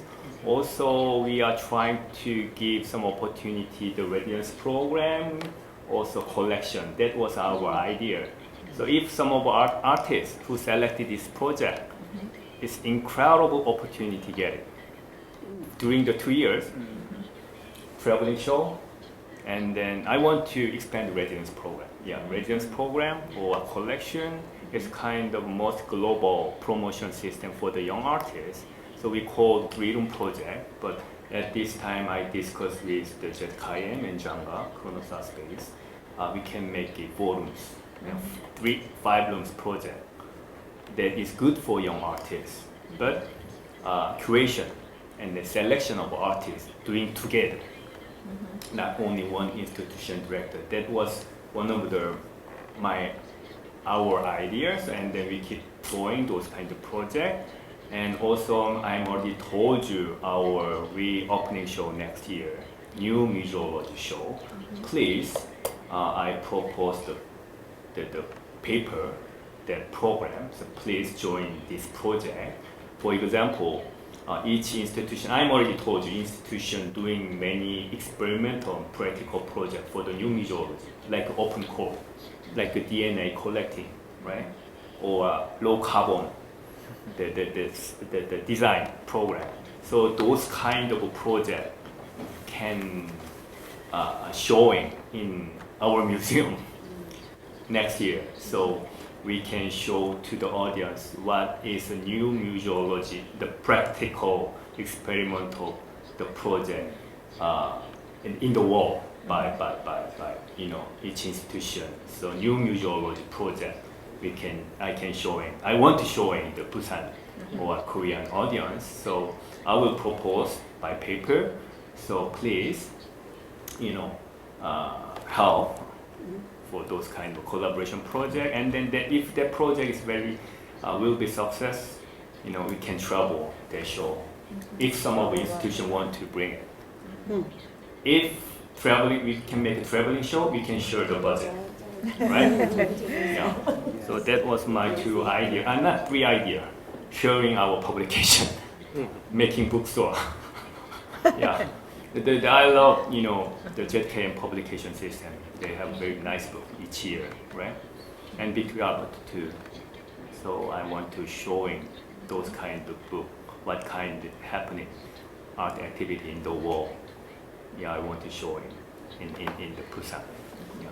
That is my proposed 3 project I want to propose to all. Also, if someone talk about some collaboration project or archiving, digital archiving, still want to, say, please. I'm sorry, just to add one thing at the end. I think the discussion was kind of going towards this idea of maybe consultancy of a group of experts that museum could seek advice. For example, Heiju and I both talked about we want to collect this artwork, but due to all these constraints, we can't. The museums are showing kind of hesitancy. Then we could, if there's a consultancy, we could go and seek advice or some ideas. For example, the video game artwork that we just turned into a single channel. Maybe there were other ways to do it, but we didn't have the idea. So having those kind of a group of experts that we could talk to, that could be part of our acquisition kind of process. This is something we have, and we spoke to these people. This is the feedback. Maybe you could do it this way. So yes, right. So sharing artworks, having a archive, centralized archive, or different parts, but I'm not sure. But sharing knowledge is, of course, one thing very, very important that we talked about. So maybe those kind of consultancy system would be very, very helpful for maybe many museums. Actually. Also, low carbon. I don't know, each institution now the practice for the low carbon, right? Yeah. We need those kind of information, sharing those information. Yeah, also our museum will make low carbon system, but I want to share to all. Also, Victoria Albert Museum doing very well. Yeah. Yeah, we can share. Happily to share in ours. Or shipping system. No. You know, have you ever heard of GCC? GCC. Yeah. Gallery. Yeah. Private Gallery. The commercial gallery already made made big association for low carbon. Oh. Yeah. But also museums too, no? Yeah, some museum, but most of the members commercial gallery. So we can collaborate with GCC. I already proposed the GCC. Listen Gallery is the leader of the GCC for Save the Earth. So I'm already proposed. Why don't you come to here as an observer for about low carbon? We can try to many diverse way to collaborate about the Save the Earth. So that is not only issue for the museum, only also issue to commercial gallery. Bringing together museum, let's say preservation, but also preservation of land, but also the artwork. We did 2-day symposium last year. Oh, sorry. I thought that we were just. No, I was saying last year we did conservation on plastic, in fact. That was led by the head of conservation in the museum, Napa. And the idea was to bring together like both ends of the issue, no? The preservation of an artwork that uses this material, and what sort of the way nomenclature linked to the material, the definitions and uses, the studies that have been done internationally about it, but also what it means to preserve the works. So around, of course, storage, there is a lot to talk about, and also have to do with management of the museum. And there are a couple of groups, particularly I'm very interested in one focus on artist practices that started at Angar, led by Anna and another artists in Catalonia. That's very, very critical to understand also how to engage with what they call palliative care, right? Like what happened with artists that cannot longer sustain their practices and conserve the practices, or have not the ability of transfer the material into something else, right? Because of course, one of the beauty of digital media is that it's preserved in its language and occupies a space, but it's not the occupation of an installation and things like that. So in a way, just to say that there is so many possible branches and so many possible forums to be made, but one of the things that we try to do also at the Possible Museum is to make the entire museum, I would say everything is museum to the team, no? Because I feel like for many, many years the subjects have been studied, like preservation is one thing, or the technical issues is another thing, and so you leave that at the departmental level and never elevate it to the museum level, not to the director, to the CEO, to the people that also take decisions about what then affect those budgets. And one of the things that we're trying to do is to give relevance to those tasks in the institution that are normally invisible or are invisibilized by the whole thing of when is collection is preserving the work, or when is exhibition is the exhibition itself, as the lady in dress for the museum. So all the practices, all the professional practices, particularly in the case of Spain, where there is no much, or sometimes you don't find this appetite for. I think this is the reason why we have academies and subsidiary projects like independent study projects, etc. Because there was no initially, particularly in the time 90s, 2000, even 2010s, like interest in developing studies that had to do with the technical aspect of the museum work, to a way that it was not only interesting for professionals but also to the public, to audiences, to understand that museum making, it implies many, many, many professions. And one of the beautiful things about this project I was talking about yesterday with the kids in El Raval is that they came to learn also what the museum was about beyond the exhibition making. So I feel like everything that we can do to show, let's say, the background or the bambalinas, as they say, the backstage of the museum is very important. What she was saying, what Bugatti was saying in relation to working, with industry that also support artists to do things that perhaps they won't do otherwise, like to literally be the canvas, the literal canvas for those artists and for these museums to test them. I think it's critically important. But also to understand that the museum is much more than just the practices that we make available to people.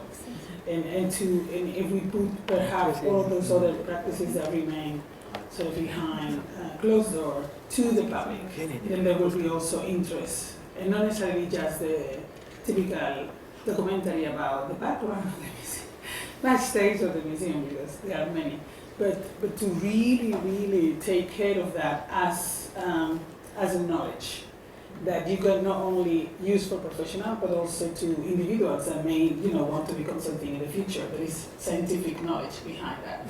So one of the things we try to do with this kind of meetings in the museums and this kind of is to elevate to the theoretical realm, let's say, all the work that we're doing with these or the professions within the structures of our institutions. Maybe we can make collaboration exhibition. It's titled Archive. Also, it's titled Beyond, backside of the exhibition. But I think that's there is something exciting. Apart from that, I'm falling asleep. Sorry, it's not personal. But somehow I don't know what's happening with it. But apart from what we were saying, which I found fascinating, I feel that if the attention is into the laboring conditions, right, the memory of our own labor, not in a chauvinistic way, but in a way that you preserve practices, methodologies, per se, storytelling also about what we do. I think that is something that we are rescuing from the objecthood that the museum is also very much framed by. Today morning, we talk about digital media archive and conservation, preservation, and about archive. Also, we talk about what kind of project we can do it together. I propose some 3 or 4 project, my idea. And is there anyone to talk about any agenda or low carbon museum? Yeah, some topic and agenda, please. I think the low carbon museum is of course one of our responsibilities, but the museums, I think we do not need to acknowledge that we have also a social responsibility, and maybe that we are not part of any conflict. We can't keep this any longer. So, one of our mediators put a post in the corridor where our offices are. It's calling "Museums are not neutral." And this is, I think, in some of the conflicts we need really to take action and stand. And when we did in 2020 or 2022 in February, we did a conference in the beginning. I think it was the 11th of February, and we had a scenario, and it was, what if, there would be war, and what if bombs were falling? Where would you go? What would you take? Earthquake. Go to a museum. No. We were discussing about the idea of a shelter. At that time, we were discussing also with, activists of pussy rights. We were discussing it with activists from Belarus and so on. Not so much with Ukraine, even though tanks were already on the border. 10 days after the war started, 20 days after, artists were arriving at ZKM and saying, well, literally the only thing what we kept was our VR goggles, and we were running because bombs were falling on Kiev. And there we were as a curatorial team starting to, I mean, we were sheltered. We had really a lot of artists coming. We were partly putting our budgets into residencies. I mean, instead of exhibitions, we were giving them a daily thing and supporting them and shifting budgets, reacting very fast. And I mean, you name it. I mean, earthquakes and fires, all this floods now. Political riots. Yeah, I think this is something to be prepared, and that we need to find a system of resilience in a way for this kind of things. A long time we thought, well, we don't need to care about this. This is the past. I mean, at least in Europe, we thought this would be the past. But I was just visiting a former fellow in Lithuania, and she said, well, she's a young scenographer. And she said, well, I'm coming back from military training. I said, wow, you are 30. Well, she said, yes, we are all we are all preparing for the war. I was shocked. But of course, also our friends from Helsinki, from Estonia, I mean, for them it's not a matter when, or if, it's a matter when there will be a war. And this, I think, it puts us also in a place of responsibility. What do we, I mean, how do we prepare for that case? I mean, how do we shift then objects? How do we, you know, and this is something to be prepared for those worst case. We all hope that it's not coming. I think this is also for us in a museum now a big debate. I mean, what if this comes really true? What we all hope won't never come true. Yeah. I mean, I think one of the things that we were discussing yesterday, and I think that's the key for public institutions particularly, but also private that wants to be engaged in life. No? What was it? I think is one of the Chateau de l'Art, they used to say, we are not socially engaged, we are engaged. And I feel like there's something that needs to be said about the fact that we are, in most cases, I mean, we can be independent of thought, right? But we are dependent of capital and politics. And I think we can become a tool for communities and people elsewhere to be, let's say, the conduit for things to change, because we affect some of these, well, we hope, to affect some of the public administrations that are part of our board or are sort of like providing support, economic support, etc., etc. So I think there is an opportunity to claim with having, let's say, the people behind us, right? Having communities behind us, being not necessarily the representative of the people, but the conduit of some of their desire to be politically sound. And I think that's the key of the things. I feel like you intuitively, you were okay. This is what you wanted to happen. The only thing is that there are people with much more power that is quicker than you and that is more powerful than you that took over those powers. But those things that you imagine were alternative to the potential that these tools have for us. It did not happen the way we expected, as many other things in history, but that doesn't attain the spirit we want to convey. So I think that as much as I adore our independence, I think that we need to be used, or to put a use to our connection with power, both the capital and political, in order to be the vehicle of something else. And maybe it's too utopian, but also I don't think we are why we are in this world otherwise. I feel like that to me this is where things stands. And then so there are ways that you can do it, negotiating politics throughout. There are no pure boundaries anymore. Things are messy, but there are opportunities in that messiness that I think we can take advantage of. It's director's job, role. There are just a few thoughts, right?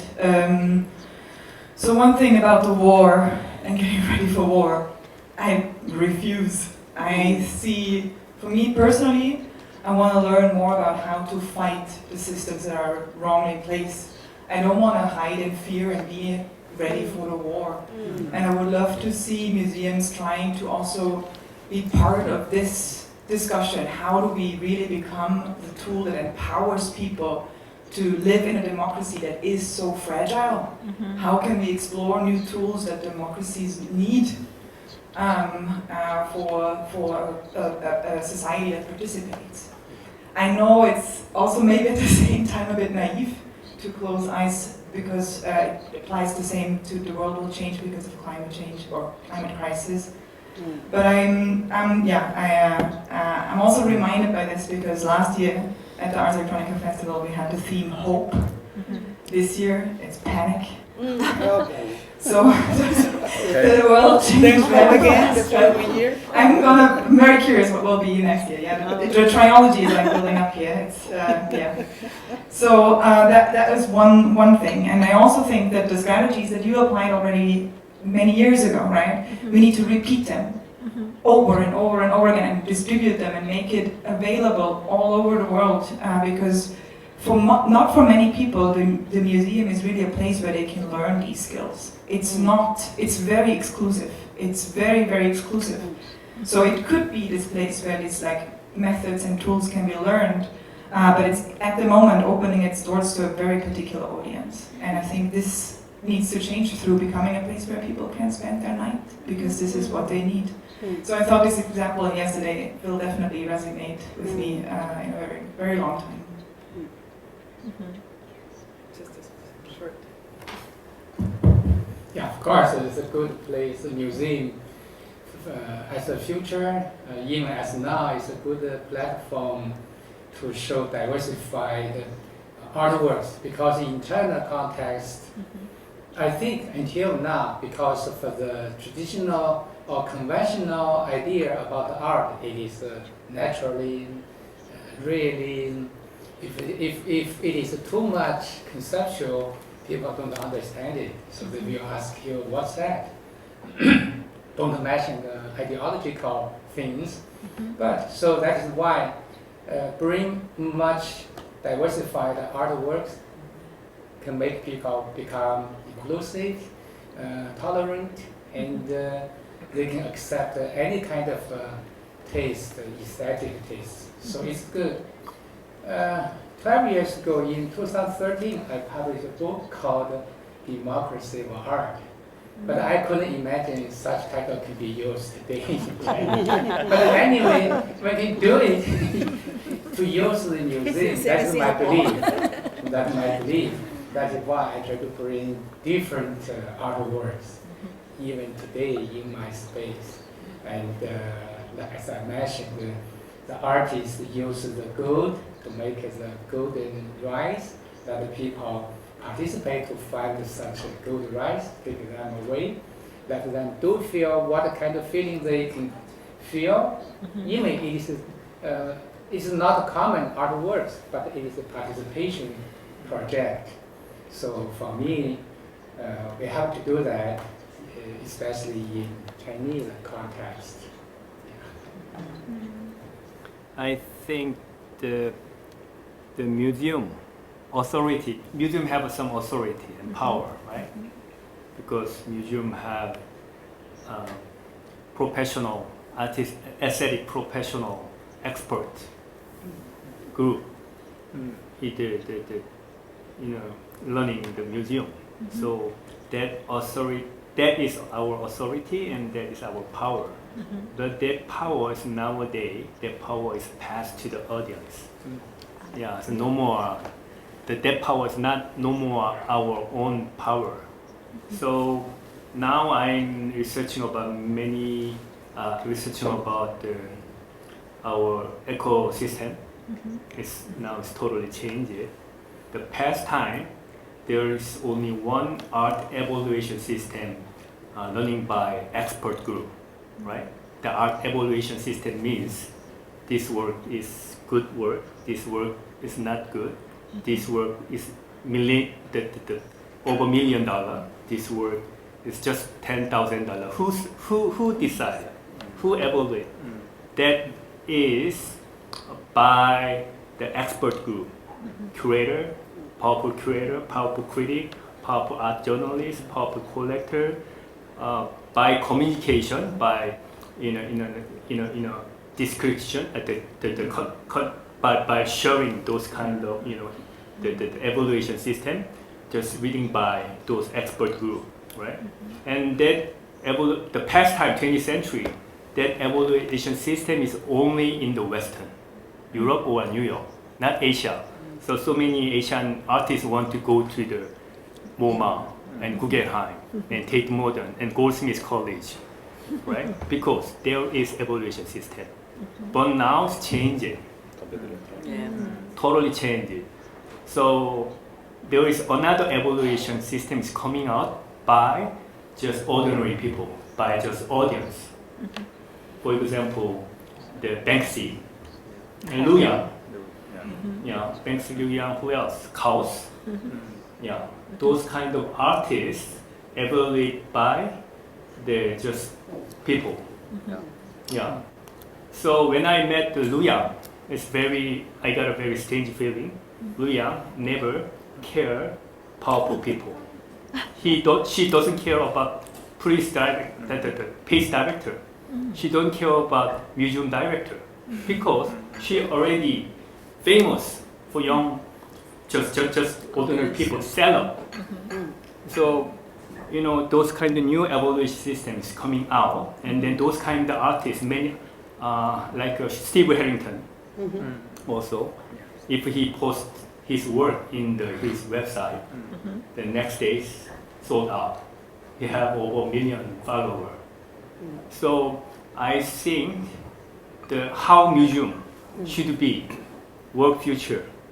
We should work with our normal people, audience. Yeah, no more we have a power, no more we have authority.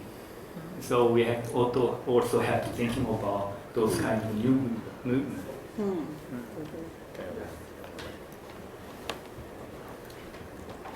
Yeah, I think it is essential, right? We mentioned it before, but also maybe the first step is to change the name of audience, because audience also means like it's a unidirectional. It's like someone who is listening, and maybe we are the ones who should be listening to the audience instead, right? That's the thing. I think all this is connected to what you mentioned, that museums are not anymore the main medium through which art practices can be showcased to an audience. There are other channels. Other channels also give artists much more power. So that's a downside, also an upside in terms that offers a moment for museums and cultural centers to think what we should become, right? Because that's the thing, if we will have like specific public platforms to listen to the public or to listen to society and to create this kind of interconnection, maybe we shouldn't be using museums for that. The thing is that we don't have those platforms. That museums offer a place, that to become those kind of platforms. And I think that, of course, first is to understand the relationship with the communities in which we are entangled, like in a much different way. That's also why I think that museums shouldn't be just places where we showcase our work, but like these places where we co-produce thoughts, co-produce like public programs, like academic programs, like co-produce like a collective knowledge with the communities that we are entangled with. But also, and that place offers also something to move forward with what is connected to the third agenda, which is that not only museums should be aware of the ecological impact of their actions, which I think that's very important. Like we see, that's the thing. Like that's happening at every level. Any kind of material practices nowadays, which is like everything. Now, maybe like 50 years ago, they didn't have to, but now have to be consequent with the tentacular implications of anything that we do. Architecture, we were talking about this one. This is the same thing. Like I studied architecture in a university where things, buildings look like they appear from thin air. You had a drawing and then the building appeared.